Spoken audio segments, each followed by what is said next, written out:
Rob Brydon, hello. Hey, Steve. It's so good to see you. Good to see you again. I had so much fun last year at Carfest with you and Lee Mack on stage, and I thought, we should do this again. We should give you your own show and find out the songs that make your playlist. Because obviously you speak to so many people on your podcast. I think it'd be great to actually speak with you. Well, it's when this was mooted, I remembered that interview we did, and it was lovely. So here I am. It was so much fun. Now we're going to go straight in to a song that I know means a load to you. Bruce Springsteen, the boss. Well, I love Bruce, and I bang on and on about him. I got into him around the time of The River, which is around about 1980, I'm going to say, 81 maybe. And it was the first time I'd ever seen a lyric insert on an album. I'd never seen that before. And The River was a double album. You took out this double-sided lyric insert, and you'd read the lyrics. And of course, they're kind of like poetry, And I remember saying to my nan, who was staying with us, I said, "Look at this." I said, "This is like poetry." So, and I've loved Bruce since then. And he has such his fans have such a connection with him. Saw him 3 times this year. What was he like? That was the show to see this year, wasn't it? We went to the first night in Europe, which was Barcelona, and I'd never seen him abroad. And that's a different audience to a British audience. Really interesting. He went on later. I think he didn't go on until 9 o'clock at an outdoor stadium, sort of a balmy night. Superb, brilliant. Then we went to the Saturday at Hyde Park, which was, it was so good. And I heard from people around him that he thought that was his best London show. Those two, he did two nights there. Then we went to Copenhagen, and we saw him in Copenhagen as well. And I think he's coming back next year, so we'll see him again. Now, this record I've chosen is an interesting one because it was on his last album. I mean, you could choose some of his classics, but we've all heard those a million times. So he did an album called Letter to You, and on it are a lot of new songs, but they're also old songs that have only gone round on bootlegs, so fans know about them. And he's gone back to those songs and re-recorded them. And this is one of them. It's called If I Were the Priest. It's got a kind of a glorious kind of 70s feel to it. And I've only chosen it because I just want more people to hear it. Brilliant. I've got you listed. This is why I love you, Rob. You've over-delivered, as you always do with everything you do. And the list is huge. But I thought it would be really nice to just organically pick. It's your show. What should we go for next? When you say I over-delivered, that the truth is I misread the remit. In my head, I had choose 20 songs, and my reaction was, for goodness sake. So sometimes, you do sort of some interviews where there's some preparation needed, and I'm very Victor Meldrew. I go, what do I need? I can't think. But then I got into it, and I started looking at my playlists that I have myself to choose them. So these songs, there's no rhyme nor reason to what I've chosen. I was basically going through Spotify, seeing what I've got on playlists that I've done, and like the Bruce track, there's just songs I think people should hear. So Elton John, right? We all know the huge ones, and there are many. This was on an album that must have come out now about 15, maybe more years ago, called, I think it was called Songs from the East Coast. Yes. And I think this is up there with some of his best stuff. It's called This Train Don't Stop Here Anymore. I mean, grammatically, it's all over the shop, but it's a lovely song. You can hear his heartbreak in this song as well. So one of the most kind of emotional songs, I think. It's got melodically, it's reminiscent of Goodbye Yellow Brick Road. Yeah. Those piano chords, dum dum dum, which I love. One of my favourite Elton John songs. I just think it's a glorious song, and one that I would imagine most people are not aware of. I may be wrong, but I would imagine most people aren't. As we go into this, do you think he will ever tour again, or is that it? I suspect he won't tour again, but I'd be staggered if he didn't do live performances again. I think probably with his age, it's the sheer inconvenience and challenges of schlepping around the world. Yeah. But I would think that it's a bit like, Paul Simon has said that he's got hearing issues now, hasn't he? And he said he won't tour, but they'll do live shows. I would imagine they have to. By the way, congratulations on your podcast. It's a wonderful, wonderful listen. You must be very proud. Well, that's nice because it's lovely. I only did it.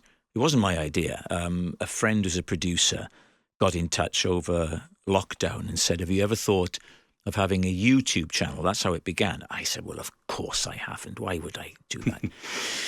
And of course, he kept coming back and forth about it, and I sort of stepped gingerly into that, and I loved it because my background is radio. Of course, I started out straight from drama school on BBC Radio Wales, and I would interview all sorts of people in those days, and it was an interest when I was a kid, radio. So that's always been in me. So in that sense, there was a logic, and I had a talk show on BBC Two years ago called The Rob Brydon Show. So there is that side to me. And it just grew and grew.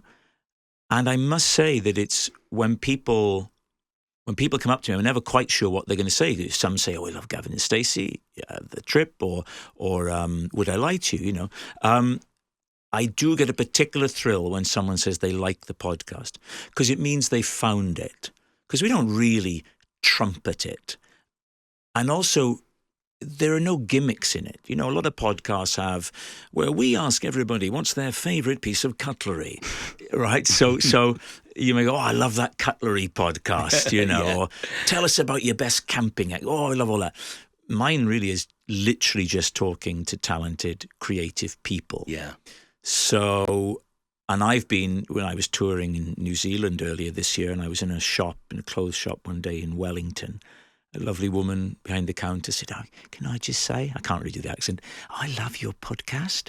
And that was a thing, I was in New Zealand. Wow. To think that little thing that I used to record them all in my office. We tend to use a studio now, but in my office at the top of the house.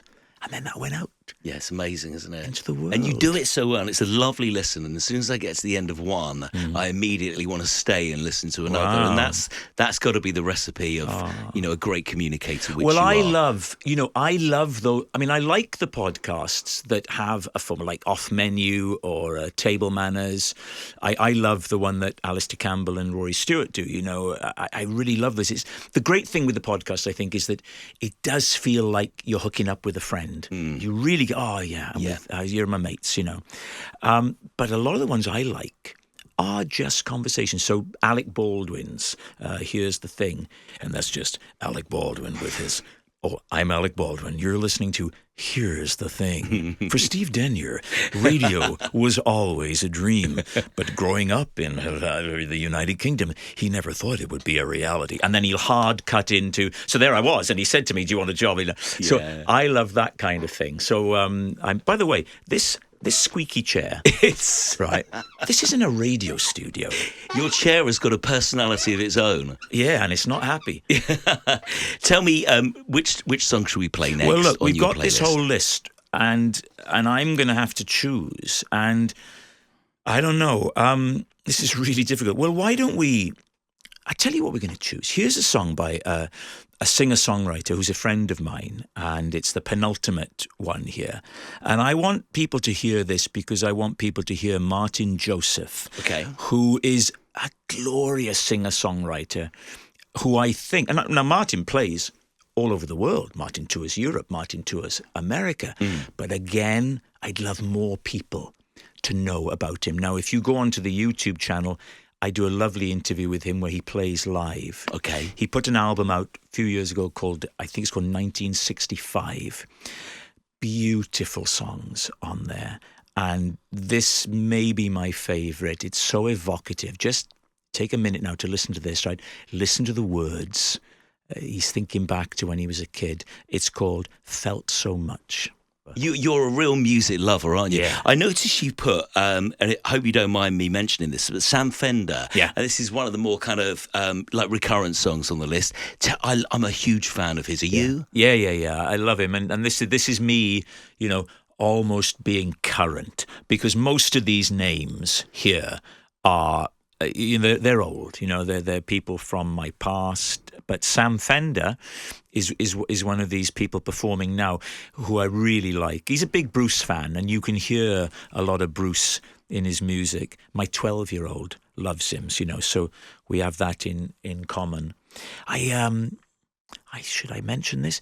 A few years ago, I was asked to be in one of his music videos. Really? And I didn't know much about him then. Yeah. And I kind of politely declined, and now, I would have loved to have been part of his story. Yes. Because he's got great integrity and, great passion. And he sings from the heart, doesn't he? It's dripping with his life, his emotion. Can I ask you which song? Can you remember the video to the song? Well, I don't want to say, because then whoever did do it is going to look like they were sloppy seconds, which is not the case, because in our business, you're rarely the first choice for, that happens all the time. And I never like it when an actor says, well, of course, I turned down the role of such and such, because you think, well, hang on, what about the person who did it? Well, that's not very nice for them. So one of his videos. We'll leave that one there. Yeah. Rob, what would you like us to play next? Steely Dan. Someone once said about Steely Dan, when I was a kid, I couldn't stand Steely Dan. But now, as an adult, they are the only band that can soothe my soul. And Steely Dan, the complexity, the classiness, the perfectionism within their music. The particular track is one that I've only discovered relatively recently. Oh, really? Yeah, I had all my favourites like Asia and Babylon Sisters, and all sorts of different ones. Gaucho. You hear Gaucho, because it was the title of the album as well, wasn't it? You hear Gaucho mentioned a lot. I never really got into it. And then I came across it, and now I can't stop listening to it. It's got such an interesting melody and rhythm. And then you listen to the lyrics. What the hell is that all about? In your sparkly leather cape or something. There's all sorts going in there. So they're an interesting. One of them's no longer with us. Who's gone now? Is Walter? Donald Fagen is still alive. Yes. So Walter Brecker. I think. He's gone. There's Do you know the Stacey brothers, the musicians? No. I think it is Jeremy Stacey, the drummer, and his brother, forgive me, I can't remember the first name. And they've played with all sorts of huge musicians, like Noel Gallagher, Tom Jones. They have a thing they do called the Royal Scammers, named after the Steely Dan album. And they basically play Steely Dan music. Yeah. So you go, well, what are they, like a tribute act? Well, no, because it's kind of the same as going to see the Birmingham Philharmonic doing Beethoven. You don't go, well, is that a Beethoven tribute act? No, they're just playing. They've inspired them so much. So they do a night of Steely Dan, and I went to Ronnie Scott's, which is the best place to experience live music. I mean, there is nowhere better. And they did a whole evening of various Steely Dan. And because Steely Dan were not a band dripping with charisma, dare I say it, I mean, you'd be hard pushed to pick the two guys out of an identity parade. Yes. They're not forceful personalities, right? So that means that if you can reproduce the music, it's like being at a Steely Dan gig. Yeah. So good. So this is one I want people to hear, Gaucho. Rob, you mentioned on my playlist a while back about Tom Jones, and Tom's on your playlist. Can I ask you, being a fellow Welshman, do you know him? You've worked with him. Yeah. What do you think of his career? Over to you, Rob. I think his career. I challenge you to find a better career. Right. So 1965, year I was born, he had It's Not Unusual. Goes to number one, and never really been away since then. I suppose early to mid-80s, you could say there was maybe a little bit of a slump with a small S, but he's still selling out venues. He's still playing places. Then he had that sort of comeback with The Art of Noise. And the leather trousers. Yes. He's and then here we are now, he's in his 80s. His last album went to number one. He's the best thing on The Voice. So he's the sort of king of Saturday night television. A lot of this down to his son, Mark, who has managed him for a long time and has made some wonderful decisions. But underneath it all is two things. His incredible voice. All right, three things. His incredible voice, his charisma, because he's just oozes it, his presence, and his love of it. He loves it. If you're ever with Tom Jones and you think, oh, I'd love to hear him sing such stuff, but I won't ask him. He must be... No, he'll sing at the drop of a hat. Wow. Because he just loves it. Yeah. So the song, and I've done stuff with him over the years. Firstly, when I was a radio presenter back in Wales, and he had that album, Carrying a Torch, where he had the Van Morrison, he had 4 Van Morrison songs on there. I am carrying a torch for you. Oh yeah. And he was doing press for that, and I got to interview him. So I met him for the first time. What was that like? Exciting. Came up to London from Cardiff. He was in this little boutique-y Gigi hotel in London. I get taken up to his room. He's in the bathroom getting ready, whatever, and I can hear him in the bathroom. I think he was whistling or humming a tune, and then out he came. This is about 30 years ago. Yeah. Looking fantastic, wearing a big, colourful shirt. Actually, no, it was to promote that series he did, The Right Time. Do you remember that show he did, The Right Time? No. You don't remember that? No. He'd have musical guests on there like Stevie Wonder. He had Stevie Wonder on there. Okay. This is the 90s, I think we're talking about now. Anyway, I interviewed him, da-di-da-di-da, and then the years go by, and I get to know him a bit because of the song we did with Gavin and Stacey. Of course. He came on my talk show twice, sang with him there, sung with him on stage. So amazingly, got to know the man. Now, here's a song, again, you could choose one that everybody knows. On this album that he did recently, which is called Surrounded by Time, quite experimental. This one didn't make the album. He released it later as a single. It's a version of Bob Dylan's Not Dark Yet. Now, when the version Dylan released is very contemplative and slow. And he takes it up tempo. And I think it's got a great groove to it, and he's just got a great feel. It has, isn't it? It has, yeah. Good, you agree? Yeah, I'm looking forward to hearing this. It's a great song. You were saying earlier, before we started this, everyone comes up and says about Gavin and Stacey, and, I mentioned the podcast. The other, I suppose, curveball, I'm a huge fan of The Trip.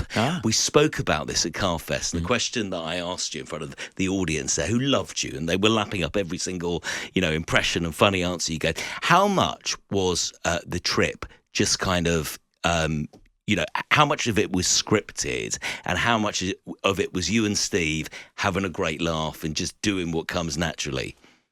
Well, it's interesting because I think when we used to promote it, because it's quite a while ago now, we would talk about how loads of it was improvised, which is true, but that kind of does a disservice to Michael Winterbottom, whose baby it is and who directs it, and it's his child, because of course we don't just turn up. I mean, Michael has plotted this whole thing. Yeah, Michael has decided all the plot points, the story, where we go, kind of what we talk about, because each one had literary figures that we were in the shadow of. So for the Spanish one, it was Cervantes and Don Quixote. For the Greek one, it was the Odyssey, and then you had sort of Wordsworth, did you? And Lord Byron for some. So he chooses all that, and so there would be big chunks that were scripted. They tended to be the plot type things.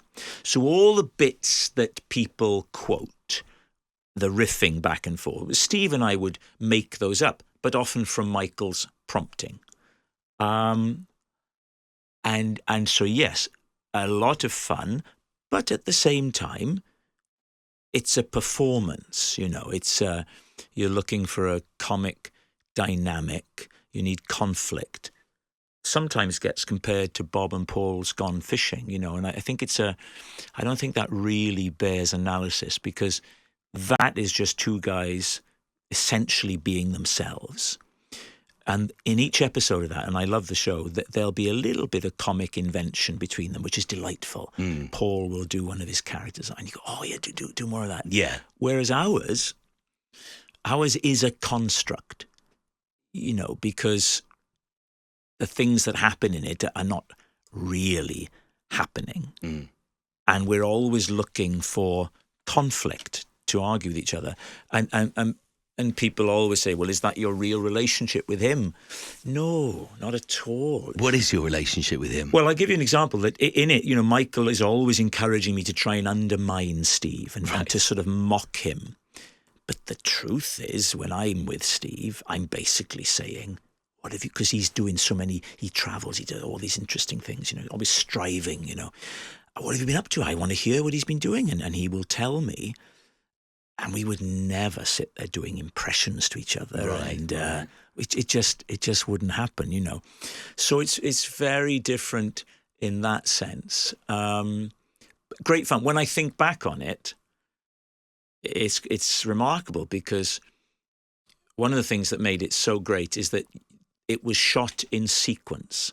Most things you do on television or film are shot out of sequence, dictated by location or budget or availability. But so the Italy one, Spain, Greece, that's the kind of order that we did the journey in. That's amazing. So that's kind of lovely. And it feels like that. I think it's genius. It's given me so much happiness over the years, and I wanted to mention it. Thank you. I think it's something really, really special. Thank you. Let's pick another song on the list. Well, let's do something a bit different now. I loved Ben Folds, the Ben Folds 5. There was the one particular album, I can't remember the one that's got, 4 Angry Dwarfs, is it called? Something like that. This is the one that everybody knows. The one everybody knows, yeah. Fantastic. And then he made a record, I don't know how many people will be aware of this, with William Shatner. Yes. And everybody goes, oh yeah, William Shatner's music, yeah, ha, ha, ha. There's the rather lovely... This is quite special. Melancholy. Now, there are a few tracks that I could have chosen, but this one is called It Hasn't Happened Yet. And it's Williams, well, you'll hear it now, but it's contemplative, melancholic, regretful, it's looking back. I think it's absolutely, and it's got, but the Ben Folds kind of melody going on. I think this is gorgeous. I want to mention something that Adrian Edmondson said when he was in your seat, your creaky seat, a while back. He said he judges a man on whether they love Laurel and Hardy or not. And it got me thinking about, who you loved, who you worshipped when you were growing up. Do you agree with the Laurel and Hardy quote? Oh, I love Laurel and Hardy. We watch Laurel and Hardy. It's a bit like when you look at Shakespeare and you see some of the things, some of the many sayings that we lift from Shakespeare, and also the observations that he was making about the human condition. I mean, you get that from the Bible as well, and you kind of go, wow, so they were having these thoughts then? Yeah. Oh, I thought that was kind of a recent thing.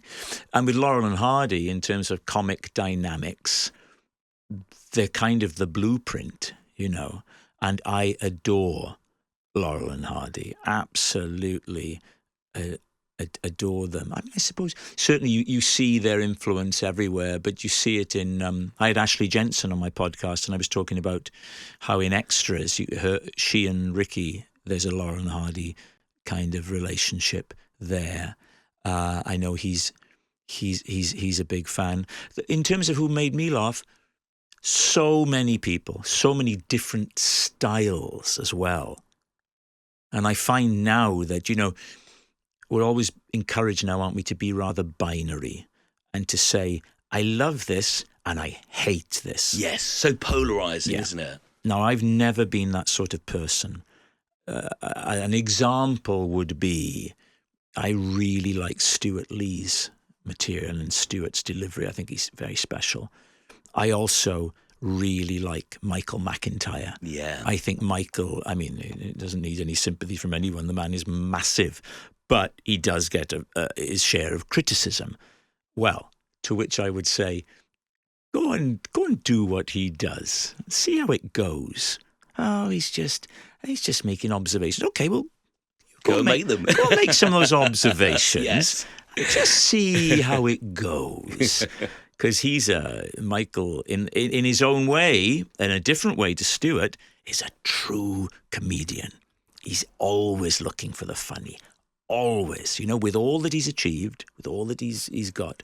So when I was growing up, in no particular order, Frankie Howard, Larry Grayson, Peter Sellers, Kenneth Williams, Barry Humphries. Oh, amazing. Barry, for me, again, I don't want to put anybody at the top because that's crazy.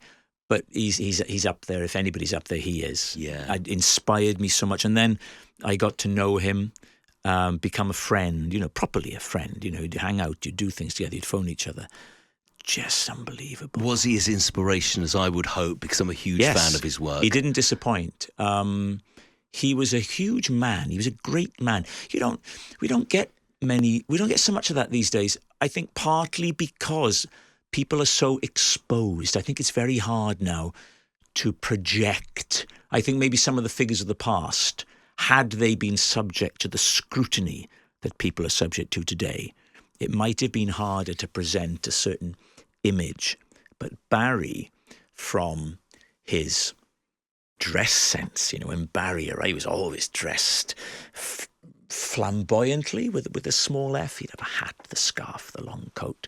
His knowledge of the arts, of art, of books, literature, of comedy. He had a wonderful, you picked this up with him, a wonderful respect for performers of all types. He saw himself, of course, in that world. He was glorious. So him, Peter Cook and Dudley Moore, the young ones, not the 9 o'clock news, and before I met him, Steve, which is not to say that once I met him, I revised my opinion, but long before I knew him, I was a big fan. Yeah, partly because he was doing what I wanted to do. And I saw, what I read about him was that he'd started out doing voices, right, as I had, and then he'd gone into character comedy. Well, that's exactly what I want to do. So I saw him and I went, well, there's a way through. Look what he's done. Look what he's done, Yeah.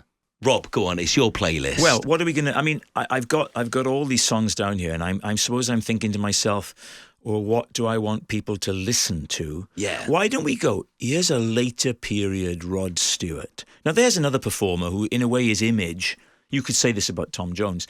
Image got in the way of just appreciating how gloriously talented. I was at a thing recently that Chris Evans put on at his house, a big charity the Dine thing. and Disco, yes. And Rod performed there in front of 100 people.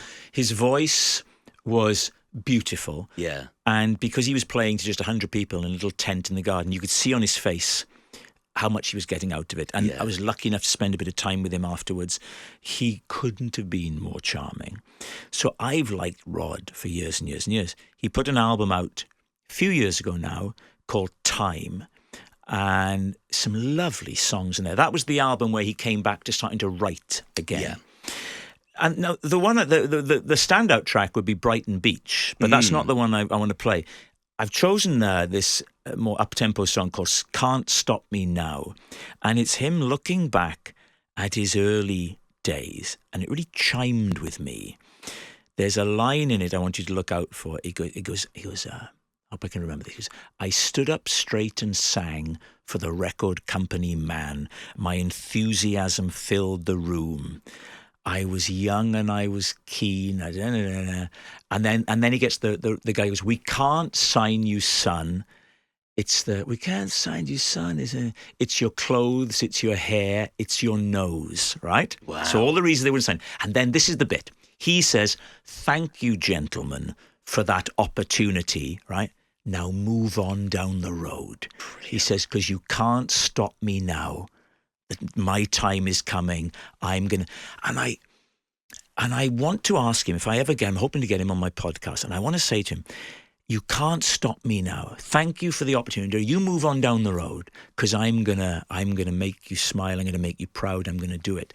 And I want to ask him, did he have that certainty then? Because any performer, when they're starting out, unless they're incredibly lucky, faces mountains and mountains of rejection. And, Schwarzenegger put out this book, which I'm listening to on the car at the moment. And his thing is, you don't listen to the naysayers. Yes. You don't listen to them. Ignore them. I'm doing Arnold Schwarzenegger. And so this song is really stirring. It's got a wonderful beat. Listen to me. It's got a wonderful beat. And it's one that you don't hear as much of by the brilliant Rod Stewart. Rob, thank you so much for joining me this hour on my playlist. So many more songs we could. I had a Lindsey Buckingham one. Tell me the Lindsey Buckingham one. Let's play that. Lindsey Buckingham, Fleetwood Mac, of course, and then he's a contrarian, Lindsey Buckingham. He's a fascinating character. Do some research on him, and he's. I wouldn't be surprised if he's not the easiest to work with. I could be wrong, but that's the impression I get. But bit of a genius. Yeah. And he put this album out couple of years ago, 3 years ago. I played it all through the summer.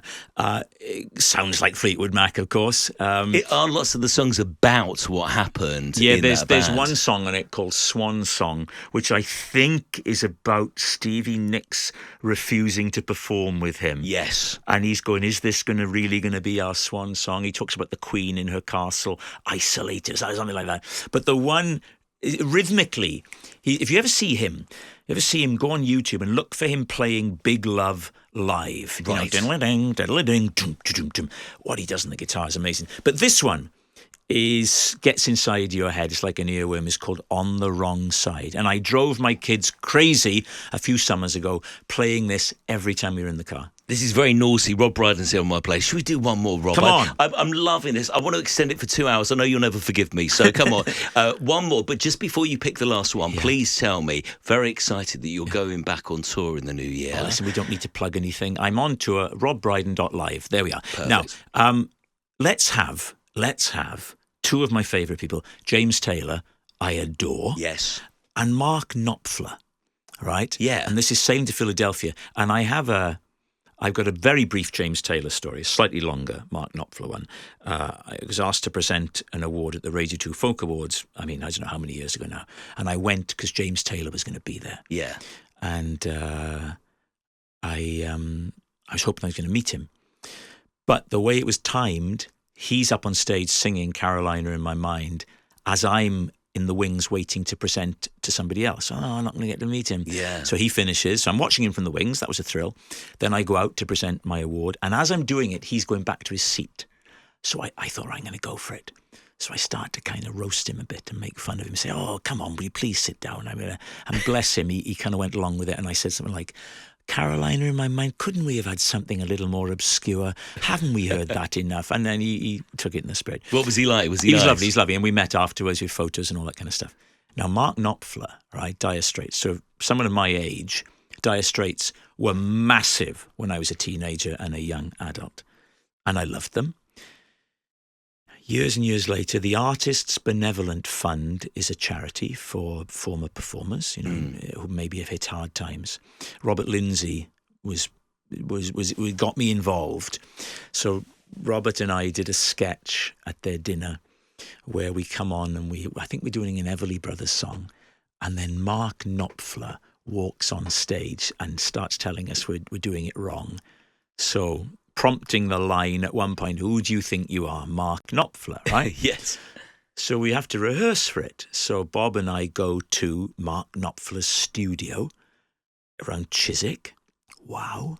We get there. He's lovely. Yeah. We're sitting there. And when you meet these people that have been a big part of your life, and it can be very tedious for them because they've heard it all before. You want to tell them what they mean to you. Yeah. They've heard it all before. But sometimes you can't resist. So I said, Mark, I remember going on this drama course, the National Youth Theatre of Wales, when I was about 16. It was a residential course. So in the evenings, we'd be in these halls of residence. It was the summer, sitting outside, looking at the girls. And there was a boy who could play the guitar, and he could play Romeo and Juliet. He was a big hit. He could go ding, diddle, ding, ding, diddle.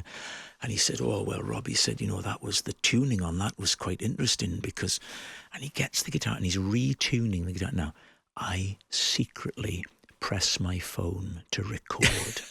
Forgive me, Mark. You would, wouldn't you? You would, because this is never going to happen again. So he's going, doing, doing, doing, because you take like the G string and you want to tune it to an E minor and an F diminished seventh. I'm going, yeah. And he's doing, doing, doing, and we're talking away, right? And then out of the drink, drunk, drink, suddenly, ding, ding, ding, ding, ding, ding, ding, ding, ding. And he keeps doing it. And when he gets to the bit where the vocal starts, I couldn't stop myself. And I went, "Love struck Romeo, sing a streets a serenade." And he's playing it and I'm singing it. And we get up to the first chorus and then it kind of falls away. And I've got this on my phone. Wow. So why don't we have that? Should we do it? I was going to say Sailing to Philadelphia, which is the both of them. Sure. But given that we've just talked about Romeo and Juliet, to get my version out of the listener's head, to cleanse the palate, let's have it done properly. Rob, you've been an amazing guest. Thank you so much for coming in. And I hope to see you again at Carfest. You will. In the summer. Let's go up on that Starfest stage and, it'd be great to see you again and deliver some magic there. Rob Brydon, thank you so much. Thank you, Steve. Hugely enjoyable.